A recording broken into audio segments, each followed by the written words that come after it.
Co-Chairman, Reverend John F. Darling here, Reverend Paul, Pastor Tech, Congress Party, intellect side, young local tech, the professional life, who's here, who's with the table here. Pamilya party, apa maksudnya? Sisi kami kita cuma tak main deh, dia. Masih keluar dari itu kunci lama confidential, tetap dia bagi singkaran langsung. Wah, tuan sudah itu sisi kami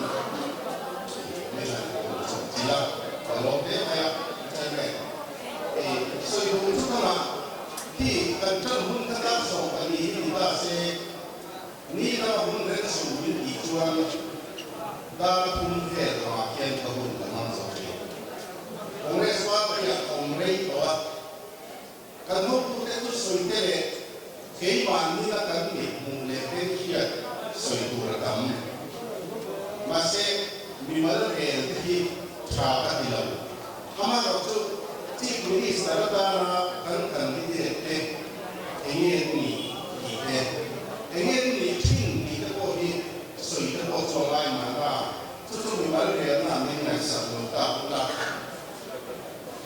คุณสามารถว่าสมเรียกตาบุตรจูนที่สมทุมอาเทนการถ้ามีก็คุยทิ้งนี่ตัวว่าโซฟาเป็นโคเฟ่แล้วมีเด็กกันที่มีแต่ห้องคาเฟ่ครับหลงผับก็ไปที่บ้านนั่นจูนที่ส่งตรงจูเรื่องละไซนี่จูเรื่องละไซจูเรื่องนี้ไม่ได้เป็นน้ำบัวอย่างว่าเฮลันอินเดียก็เลยมีกันที่เราอินเดียก็เลยมีแค่เน็ตที่หนึ่งฟัวสักคนเดียวตอนนี้เราเลือกได้ก็พอฟัวRoma attualmente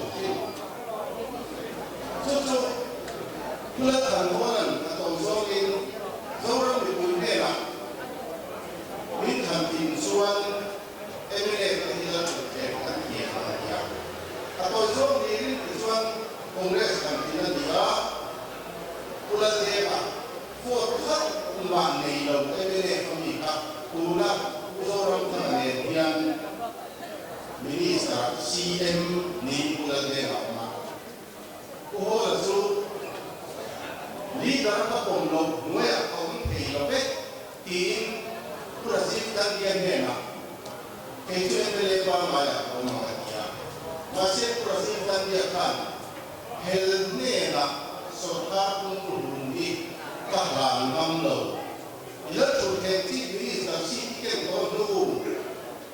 Di BUTC mata orang tadi ya, orang sudah orang yang asal lagi, orang ini beda lagi. Kami ini akan ini ya, orang kami ini, akan buat saya kamai orang beda. Dia nasib orang ini, kau nak hiko itu ini selah. Saya kata suatu ni saya kehidupin kehidupin hilang. Kau nak apa tu tadi ang tadi. Agak macam ni. Saya hampa kaya itu dong. Kau nak apa saya kata suatu anun nahi pun ni saya hati ang hati apa makan. Siapa yang suka apa platform kali Pulau dia makan, Zaura makan ini trong lai rat, ini ni. Trong lai apa dia dalam lawak, ini Ritani kapten pak Zaura.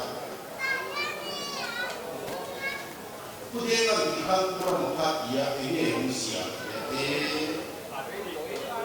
Aham nak leh ni. Adi.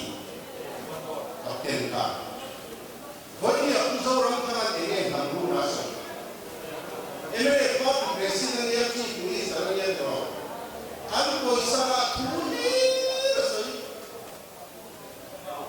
ta sao khác biến biến cô lên thằng ngô là cứ thu ở suy nghĩ thấy nó quá như là thế cô dâu rong thằng là cứ thu ở suy nghĩ nó thấy nó quá như là nổi các suy nghĩ cái là ZPM chi cũng đi sao ya cả đi này thì các kia là đấy thôi Congress adalah asuhan itu Congress dalam dilakukan. Bahwa pemimpin yang bukan atau song kader report dari report kita kasih suatu mereka mitong report tu kan tiang kan dilakukan boleh kemai kasuapek soleh lana saya langsung saya jadi akan dia kan serta kawan ini lagi. Ini juga kalau kita mulai dua minggu dia lalu kongres peace kita. Baru akan dibuat dalam bentuk. Pusat jalan contoh akan setiap jalan sopan. Ini dia face akan buka. Trong chiến các hóa lịch sử mà hiện mà sẽ thu nhập cái cho những cái tiền mà sẽ thu nhập được.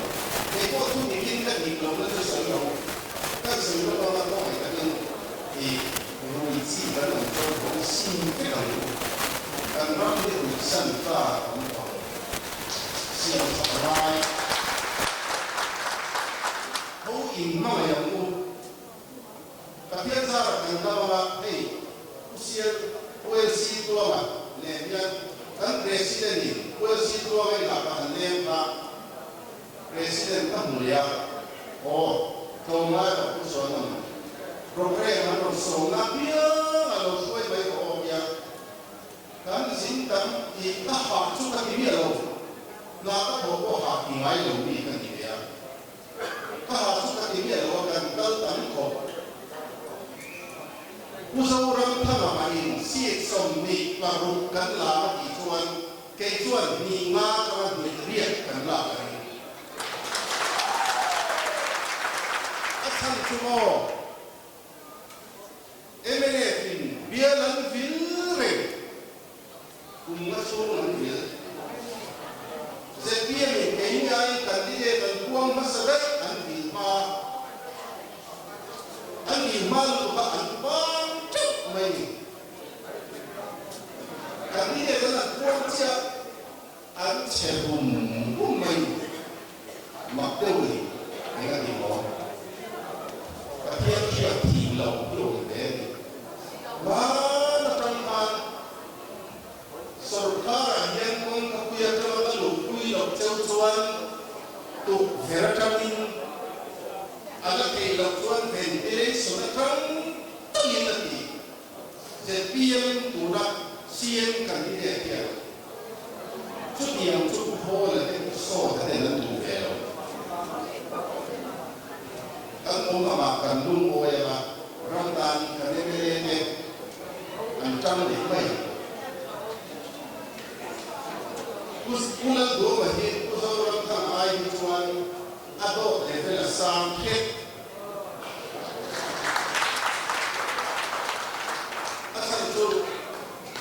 Chính cái làm nó phun xịn này à, không phải lúc bà cái này à, và sẽ phun cái tập viên cái sử dụng đâu này, có sao mà ama trong nghề này à, phun cái mai chạm thiên đi mà, dẫu ra bên hạt thằng nó cắn còn na, kêu cả cái sòng chúng lệ ha, bị tấm cả cái đầm rồi à, mang ăn đầm ha, vài cái gì,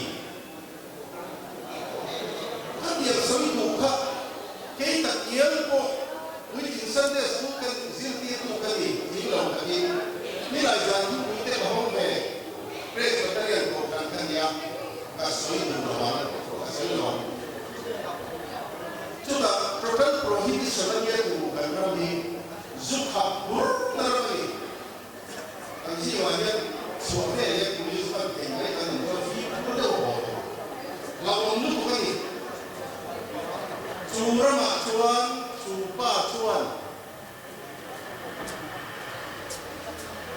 gì quy tên gì mà dù mà muốn một chuan dù mà các cái gì cần hồ bu nát đi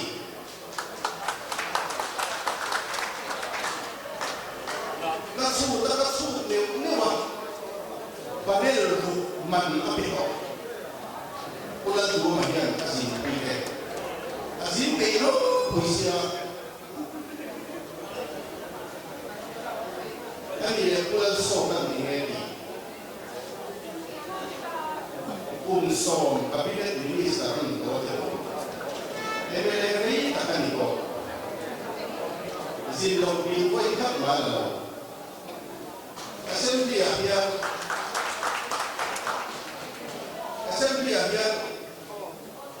MLA itu usulan dia mau rulingan dia mau ini sekarang MLA buka komisi sampai sama kita soalan dua chairman MLA bagian kita ni kata kami ni orang ni pun tadi alam sampai ni ani kata ni pun tulas so kalian tu preparation day antia staff ina mana kata kunci ni kami ni kan jumlah dia ni buat saya ini anti so kala ayo he kan komiti ni buat saya kemai dia adalah kalau ini adalah nanti itu alam semata adalah orang dia alam lain loh. Lalu orang pun anak ini bagaimana apa itu? Mungkin di nanti dia, ucap apa soal mau buat apa itu ada soal. Masih di laut di itu jauh far dia水忙路，黑个地方。Unsong kabinet minister niya helaya ko unsong kabinet minister ni hotel mga kuman ko mga unsong natin din ang sakling na so may ruming kaya ni red kaya sa mulen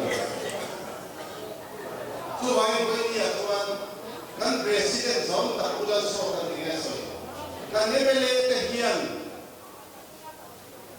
in loa in lung oi turani kan minister te in loa in lung oi turani rong kan ko sak ni puin dong ve pot rose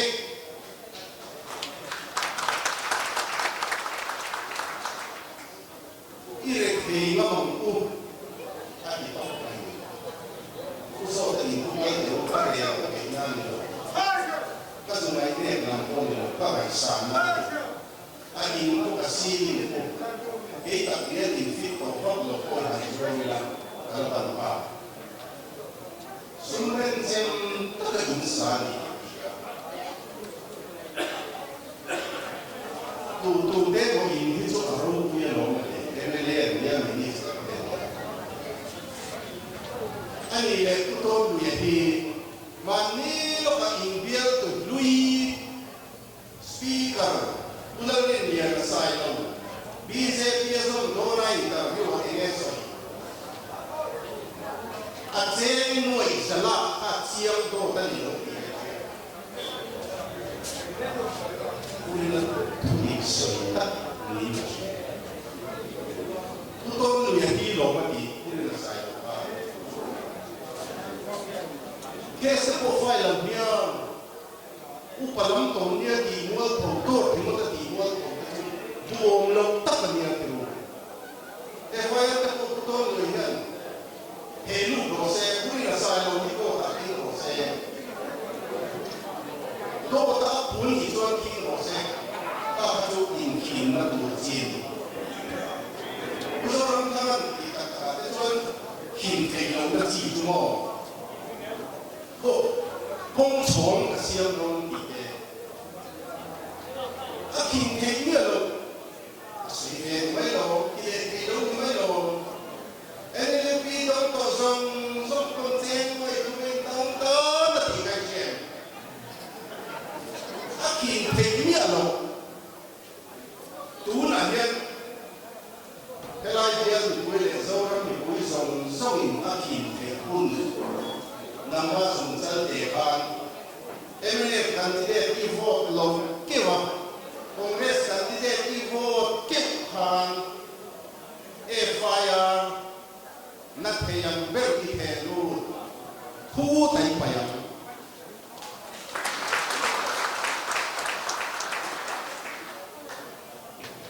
सरकार से वैसा नहीं हो रहा है सुबह अब आखिर इंजीनियर अम्माई खान मेरा ये पुना कहता था बीम अकालना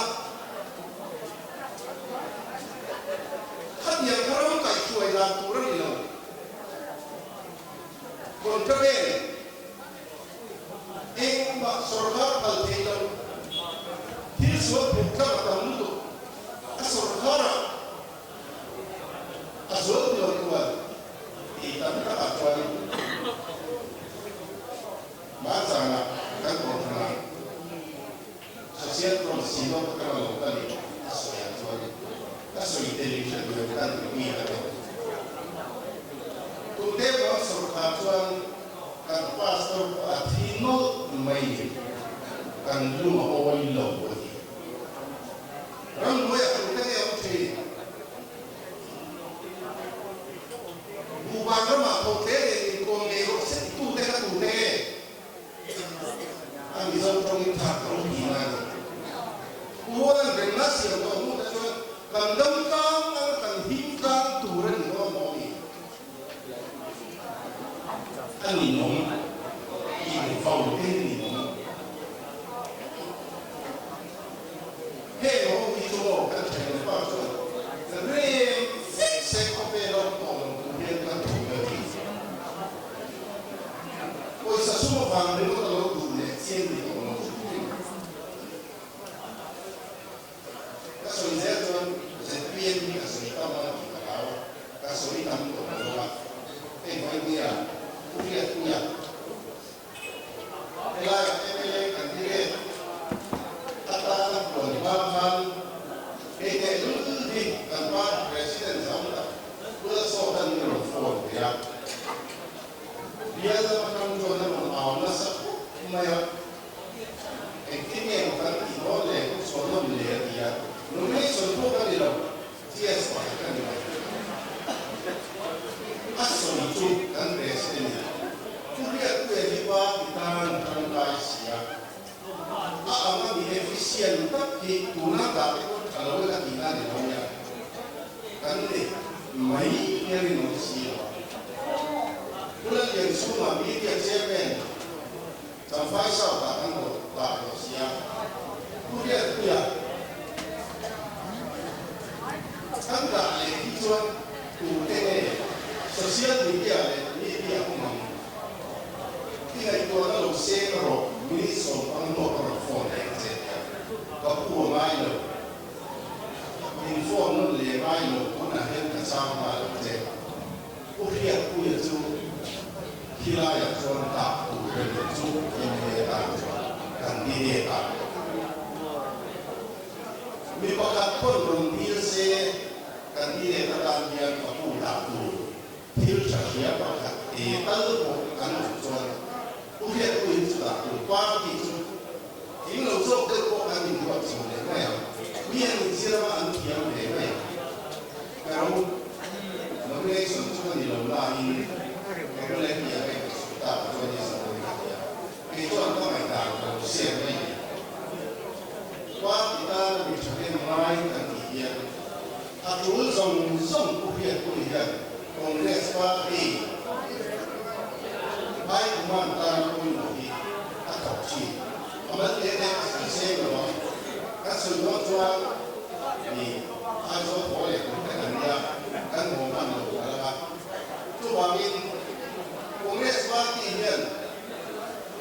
Kelai dia lah. Pak ditampun kelai dia lah. Lihat dia ayam dicari dan dia tak tu mana masuknya. Tu ni pun kan sok boleh lagi. Kawan sangat jauh. Min ui resan teknologi. Ayam telefon bil le tu loh sendiri.